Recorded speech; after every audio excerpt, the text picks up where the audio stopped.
Hello Sagittarius, Sun, Moon Rising, and Venus signs. Kamusta kayo?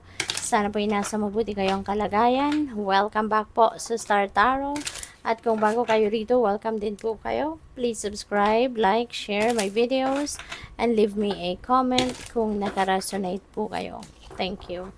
So, first message ni Sag, the universe is conspiring in your favor. So, napakaganda. Parang ina-align ngayon ng divine universe, no? Ang mga tao, circumstances, resources, material things na makakatulong sa'yo sa ngayon para accomplish mo yung mga bagay na gusto mong ma-accomplish. Maaaring ina-align niya sa'yo, no, sa path mo ngayon ang mga lahat ng mga bagay-bagay na kakailanganin mo para may sakatuparan mo kung ano man ang inyong mga pinapangarap, no? So, this is really beautiful. Tignan natin kung ano pa ang mga messages ni Sagittarius. Hala. So, we have lighten your load. Ayan. So, pwede na pwede na napapagod na kayo, Sagittarius. Maaring you are already burdened, pwedeng sa relationship ito since we also have love. Pwedeng nahihirapan kayo sa relationship ninyo.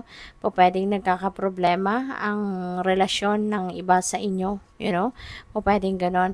Or this could be obligasyon, no? Since we also have home dito, maaring yung obligasyon ninyo sa bahay, sa pamilya, pwedeng ang dami-dami, at maaring puro nasa balikat ninyo, kaya ang bigat-bigat na lang, diba? So, it's about time na for you to let them go, to release them, or since kunyari, obligasyon ninyo ito sa pamilya, diba? Sa tahanan ninyo, at hindi mo naman ito pwedeng iwanan, hindi mo naman ito pwedeng talikuran, then ask for help.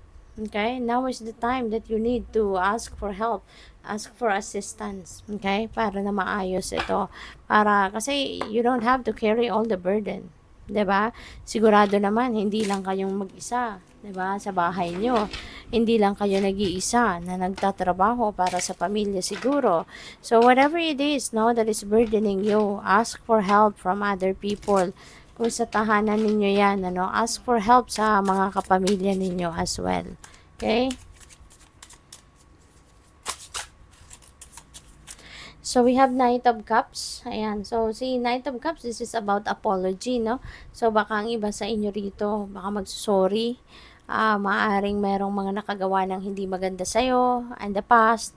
Maaring naaabuso ka. Or maaring, alam mo yun, pwedeng nag-take advantage sa'yo in whatever way. Or whatever, nakasagutan mo, hindi kayo nagkasundo, or something. So, maaari, no, na that person is going to apologize to you sa ngayon. Okay? O pwedeng merong apology. So, what else? We have the Star. Ayan. So, this is a new beginning energy. So, maaari na magsisimula kayo dito ng bagong ganap sa buhay. You are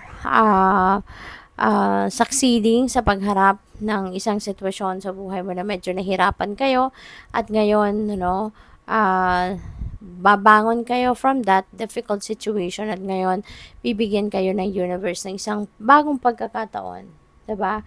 Para makapagsimulang muli sa buhay. Ang maganda rito, bit-bit mo dito yung hope, bit-bit mo yung pag-asa, yung determination, bit-bit mo dito yung excitement, no, sa bagong yugto na ito ng buhay ninyo. So, this is also about fulfillment. Okay? Wish fulfillment. Maaaring meron din ditong fulfillment of your dreams, no? Kaya, this is a very exciting period in your life. And definitely, no, talagang paulit-ulit, no, yung mensahe ng universe para sa'yo na meron yung sisimulang bagong ganap sa buhay. So, this is the full energy, and this is a new beginning energy. So, meron dito magsisimula na bagong ganap, no? Kung ano man ito, This could be the same as this, no, sa star. So, pwede nang gagawin din yun ninyo rito sa Sagittarius is magte-take action kayo and you're going to come out of your comfort zone. Pwedeng magde-decide kayo rito na subukan ko nga ito. Even if this is not my comfort zone, even if this is medyo mahirap para sa akin, but maaring you will realize na it's about time na for you to take action, di ba? It's about time na nabaguhin din ang direksyon na tinatahak ninyo sa buhay. So, it could be anything, no? Pwedeng bagong relationship yan, bagong opportunities sa trabaho, pag-travel, or whatever, no? So, we have Wheel of Fortune. Wow. Babaling na sa inyo ang swerte, Sagittarius. This is the time that kumbaga iikot na yung gulong ng buhay, 'di ba? Yung gulong ng palad ninyo iikot na, and this is going for the better. Okay? So, kung galing kayo doon sa rock bottom, you have hit the rock bottom, nahirapan kayo, you're in a position na medyo difficult talaga ang pinagdadaanan ninyo, don't worry. Rest assured that that situation is going to change for the better. Maswerte na kayo sa ngayon, mababalot na kayo ngayon ng swerte, kaya eto na yon, ano, mababago na, mapapangiti ka na, you would be able to see the light at the end of the tunnel na. No? Kumbaga, this is the turning point in your life, wherein matatapos na din mga difficulties ninyo sa buhay, siswertehin na kayo, at bubuti na, gaganda na ang inyong sitwasyon. No? There may be a lot of movement that's going to happen dito, no? Kasi nga, may mga pagbabagong mangyayari. And these changes are positive changes. So, yun. Pwede rin na may travel dito ang iba sa inyo, no? So, napakaganda talaga, no? Panay new beginning ito. Holy moly, Sagittarius, tignan mo. This is, wow. This is a lot of movement coming your way. This is a new beginning sa Star, new beginning din sa The Fool, new beginning din sa Wheel of Fortune. Sa Ace of Swords is also a new beginning, sa Six of Swords is also a new beginning. So, really, Sagittarius, you need to be ready for this, no? Kasi, since this is a collective reading, so pwedeng, let's say, for example, baka isa or dalawa lang, no, yung merong pagbabagong pwedeng mangyari sa buhay ninyo. But, pwede rin na lahat ito. Diba? So, this could be in various areas of life. You know, just imagine, no, na maraming magbabago. It could be like a domino effect. Mayroong isang sitwasyon na magbabago and it's going to have an impact on different areas of life. Kaya magbabago din ang iba. You know? Sa Ace of Swords, this is also a new beginning. Galing kayo sa tagumpay. Parang ito si si Star. Parang parehas sila ng kwento na meron kang pwedeng pinagdadaan ng mahirap, you know, pero you will manage to surpass that. You will manage to surpass that, or you will manage to survive. No, malalagpasan mo, masusolusyonan mo kanong problema, and you will be victorious. No? You will claim your victory at mapagtatagumpayan mo kung ano man ang problematic situation na yan. Kaya magsisimula kayo ng bagong buhay. Magkakaroon kayo dito ng mga bagong ideas. You will receive epiphanies.